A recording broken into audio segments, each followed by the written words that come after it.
नमस्कार रसिक प्रेक्षक हो, मी डॉक्टर सुमेधा हर्षे.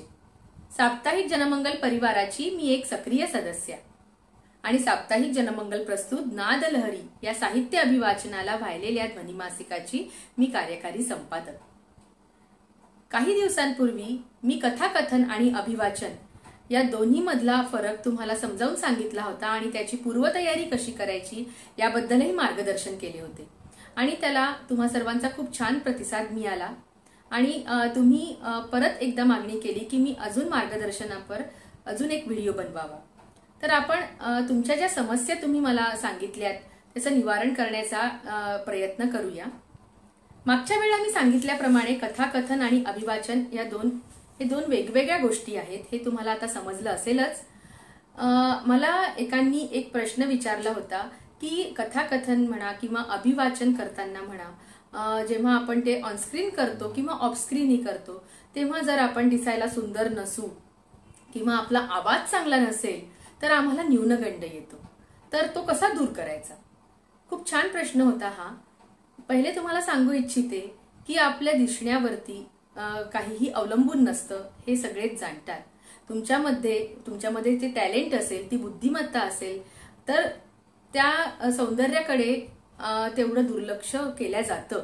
म्हणजे सुंदरता हे काही प्रमाण नाही आहे की तुम्ही कथाकथन आणि अभिवाचन हे चांगलं करू शकाल जर एखादी व्यक्ती सुंदर असेल तर.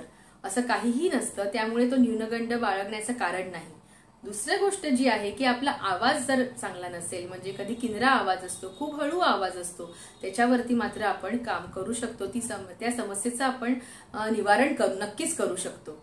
आणि ते कसं की आपण स्वतः आपल्या घरच्या घरी बसून आपला ऑडिओ म्हणजे आपला जो आवाज असतो तो एखादी कथा छोटीशी घेऊन म्हणा किंवा एखादी कविता घेऊन आपण ती म्हणून पाहायची, परत परत आपण ती ऐकायची.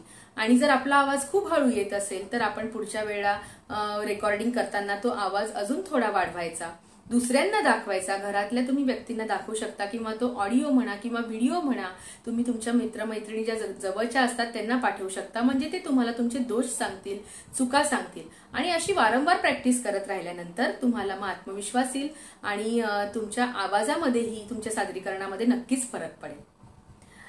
तसंच दुसरा प्रश्न मला विचारला गेला होता की जर कथाकथन करायचं असेल, कारण कथाकथन करणं हे कठीण असतं, पूर्ण कथा तुम्हाला पाठ व्हायला हवी, तर हे पाठांतर आमच्याकडनं होत नाही. बरोबर आहे. एकदा म्हणजे असं होतं बरेचदा की बरेच वर्ष गॅप गेल्यानंतर मग आपण या गोष्टींकडे वळतो आणि मग तेवढं असं पाठांतर घरच्या जबाबदाऱ्यांमुळे म्हणा किंवा थोडंसं ते पाठांतर आपलं कच्चं होतं. आता जे आपण पहिले शाळेत कॉलेजमध्ये खूप छान करू शकायचो ते आता होऊ शकत नाही. तर याला एक उपाय म्हणजे असा की छोट्या छोट्या गोष्टी पहिले घ्यायच्या, छोट्या छोट्या कथा घ्यायच्या, त्या छोट्या छोट्या कथा 3-4दा चांगल्या वाचून पाठ करायच्या आणि आरशासमोर उभं राहून त्या म्हणून पाहायच्या. त्याचं सुद्धा तुम्ही अगदी घरच्या घरी व्हिडिओ शूटिंग करू शकता, ऐकू शकता की आपण कुठला भाग आपण विसरलो आहोत. आणि जर मोठी कथा घ्यायची असेल तर हळूहळू मोठ्या कथांकडे वळायचं. आणि कथाकथनमध्ये असं नसतं की अगदी तंतोतंत तोच शब्द आला पाहिजे. ती कथा तुम्हाला खूप छान पाठ झाली पाहिजे. म्हणजे वेळेवरती जेव्हा ती सादर कराल तेव्हा त्याच्यातले 1-2 शब्द इकडे तिकडे झाले तरी चालतात, पण त्याच्यामधला मुख्य भाग हा वगळता कामा नये, तो तुम्ही विसरता कामा नये. म्हणजे कथेच्या गाभ्याला धक्का पोचायला नको. आणि पाठांतर करताना तुम्ही एक पॅरेग्राफ घेऊन पाठांतर करायचं. जसं आपण मुलांना सांगतो ना की आता हे तुला पाठ करायचंय तर तू हा एक पॅरेग्राफ पहिले कर, तो डोळे बंद करून म्हणून पहा. आणि असं करत करत म्हणूनच सगळ्यात पहिले छोटी कथा घ्यायची, मग हळूहळू मोठ्या कथांकडे वळायचं. तर ही झाली पाठांतराची गोष्ट. दुसरी एक गोष्ट मला सांगायची आहे की जेव्हा आपण कथाकथन करतो किंवा अभिवाचन करतो, अभिवाचन करताना काय होतं की आपण म्हणजे ऑनलाईन असो किंवा ऑफलाईन असो त्याच्यामध्ये आपल्याला खाली बघून म्हणजे पुस्तकात बघूनच अभिवाचन करायचं असतं. तर त्यावेळेला असं असतं की आता जेव्हा जर का तुम्ही एखाद्या कथेचं अभिवाचन ऑनस्क्रीन करता आहात, त्याचा व्हिडिओ रेकॉर्ड करता आहात, तर तुमची नजर ही सतत खाली जायला नको. म्हणजे ती अभिवाचन करायची आहे म्हणून ती कथा तुम्ही पहिल्यांदाच वाचताय आणि ते सादर करताय असं व्हायला नको. ज्या कथेचं तुम्हाला अभिवाचन करायचं आहे ती कथा चांगली 8-9 वेळा 10 वेळा तुमच्याकडनं वाचून झाली पाहिजे. आणि ती इतक्या वेळा वाचल्यानंतर ती तुम्हाला नक्कीच थोडी ना थोडी पाठ होते. त्यामुळे जेव्हा तुम्ही कथा वाचायला घेता, त्याचं अभिवाचन करायला घेता, तेव्हा हे अभिप्रेत असतं की तुम्ही जेव्हा एखादं कथा वाचता आहात तेव्हा सतत खाली पाहायचं नाही. म्हणजे तुमचं थोडासा भाग झाला की काही सेकंदाकरता का होईना तुम्हाला कॅमेराकडे बघणं खूप जरुरी असतं. आणि ऑफलाईन असाल म्हणजे सगळ्यांसमोर सादर करत असाल तर तुम्ही समोर प्रेक्षकांकडे बघणं अपेक्षित असतं.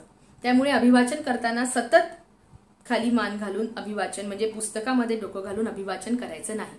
हे तुम्ही एकट्याने अभिवाचन करत असाल तेव्हाची गोष्ट.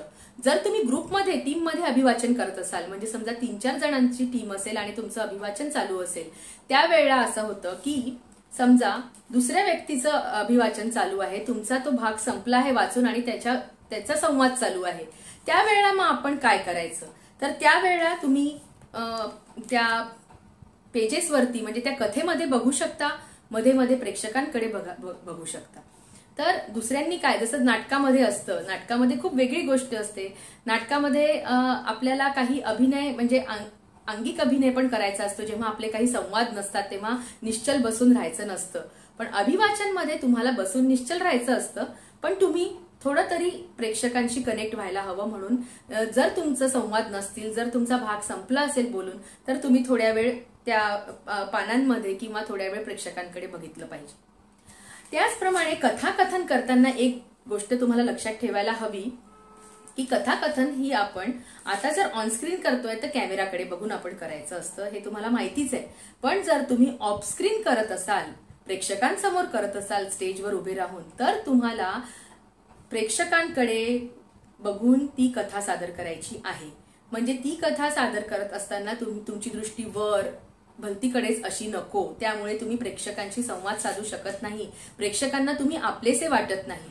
तर काही वेळ तुम्ही कथा सादर करत असताना मध्यभागी, काही वेळा उजवीकडे, काही वेळा डावीकडे असं हळूहळू बघून ती कथा व्यवस्थित सादर करायला हवी. आणि कथा सादर करताना, कथाकथन करताना म्हणजे ऑफलाईन असो किंवा ऑनलाईन सादरीकरण असो, खूप जास्ती हातवारे करणं अपेक्षित नसतं. ऑनस्क्रीन करताना तर आपल्याला हातवारे करताच येत नाही, कारण आपला हात आपल्या तोंडासमोर येऊ शकतो आणि तसंच रेकॉर्ड होतं. आणि ऑफस्क्रीन जेव्हा प्रेक्षकांसमोर आपण कथाकथन करतो त्यावेळेला तुम्ही जरुरीपुरते हातवारे करू शकता. दुसरी गोष्ट अशी असते की अभिवाचन आणि कथाकथन यांच्या ज्या स्पर्धा होतात त्याच्यामध्ये तुमच्या ड्रेसिंगला किंवा तुमच्या मेकअपला काहीही मार्क्स नसतात. त्यामुळे हे लक्षात घ्या की आपल्या दिसण्याला, आपल्या मेकअपला काहीही अर्थ नसतो. तुम्ही कथा कशी सादर करता, कसा अभिनय करता, तुमच्या आवाजाचं व्हेरिएशन, टोन व्हेरिएशन ज्याला म्हणतो, ते तुम्ही कसं आणता, याला खूप जास्ती महत्त्व दिलेलं असतं. त्याचप्रमाणे तुम्हाला अजून एक सांगायचं वाटतं की ज्या काही समस्या मला सांगितल्या त्या मी तुम्हाला 2-3 समस्यांचं निवारण केलेलं आहे. आता अजून अशा एक समस्या मला विचारल्या गेल्या होत्या की कथाकथन हे म्हणजे प्रवाही व्हावं याच्याकरता काय करावं. तर कथाकथन प्रवाही होण्याकरता प्रेक्षक त्याच्यात रंगून गेले पाहिजे. असं कथाकथन होण्याकरता ती कथा खूप छान पाठ झाली पाहिजे, हा पहिला भाग असतोच. आणि ती कथा सादर करत असताना तुम्ही किती रंगून जाता आहात, किती ती रंगवून खुलवून तुम्ही सांगता आहात, याला खूप महत्वाचं असतं. तुम्ही जर निश्चल मख्ख चेहऱ्याने ती कथा सादर केली, हाताची घडी घालून, तर त्याच्यात ती कथा कितीही सुंदर तुम्ही सादर केली तरी सुद्धा प्रेक्षक तुमच्याशी कनेक्ट होत नाही. म्हणजे त्यांना त्या कथेमध्ये तेवढासा इंटरेस्ट वाटत नाही. तर जेव्हा कथाकथन करता तेव्हा ही गोष्ट अगदी लक्षात घ्यायला हवी. त्याचप्रमाणे अजून एक महत्वाची गोष्ट जी कथाकथन आणि अभिवाचन या दोन्हीमध्ये पाळायची असते ती म्हणजे अशी की जेव्हा पॅरेग्राफ बदलतो, एखाद्या कथेत एखादा पॅरेग्राफ बदलतो, त्यानंतर काही सेकंदांचा पॉज घेणं, थांबणं खूप जरुरी असतं. पण तो पॉज बॅलन्स हवा, म्हणजे खूप जास्ती पण नको, खूप कमी पण नको. ते तुम्हालाच कळायला हवं. जेव्हा तुम्ही खूप प्रॅक्टिस कराल तेव्हा तुम्हाला ते कळेल. एक पॅरेग्राफ संपला की काही सेकंदांचा, अगदी काही सेकंदांचा पॉज हा अत्यंत जरुरी असतो. त्याचप्रमाणे संवाद, जर का कथेमध्ये संवाद असतील तर ते एक संवाद झाल्यावर एकदम काही सेकंदाच्या पॉज नंतर दुसरा संवाद म्हणावा, म्हणजे आपल्याला म्हणजे त्या कथेशी आपण कनेक्ट राहू शकतो, प्रेक्षकांना ती कथा व्यवस्थित कळते. त्याचप्रमाणे हावभाव, चेहऱ्यावरचे हावभाव पण खूप जरुरी असतात आणि ते हावभाव आपल्या आवाजातनं पण व्यक्त व्हायला हवे. म्हणजे जर कथेमध्ये काही असा प्रसंग आला दुःखाचा, तर तुमच्या आवाजातनं ते कारुण्य, ते दुःख जाणवायला हवं. खूप आनंदाचा जर एखादा प्रसंग असेल त्या कथेमध्ये, तर तुम्ही तो अत्यंत आनंदी चेहऱ्यानी आवाजामध्ये आनंद आणून तो सादर करायला हवा. त्याचप्रमाणे वाचिक अभिनय अभिवाचनमध्ये जो जरुरी असतो त्याच्यावरही पण आपण खूप मेहनत घ्यायला हवी, कारण अभिवाचनमध्ये आपण कथा जी असते ती आपण वाचून लोकांसमोर सादर करत असतो, प्रेक्षकांसमोर. तर त्यावेळेला अजून व्हॉइस व्हेरिएशनला खूप महत्व असतं. तर तुम्ही व्यवस्थित जे आपले व्हॉइस असतात, म्हणजे जो आपला आवाज असतो, तुम्ही स्वतः त्याची प्रॅक्टिस घरी वारंवार केली पाहिजे, की दुःखाचा प्रसंग असेल तर आपण कसं बोलू, अत्यंत आनंदाचा आश्चर्योद्गार असतील तर आपल्या चेहऱ्यावर कसे भाव येतील, आपण ते आपल्या बोलण्यातनं कसे मांडू शकू, याचा विचार तुम्ही करायला हवा आणि याची प्रॅक्टिस तुम्ही खूप करायला हवी. 10, 12, 13 वेळा तुमचं वाचन व्हायला हवं त्या कथेचं, हे खूप जरुरी आहे. त्याचप्रमाणे अजून एक गोष्ट मला तुम्हाला सांगायची आहे की स्पीड, म्हणजे जो वेग असतो कथा सांगायचा, तो खूप जास्ती नको किंवा खूप कमी पण नको.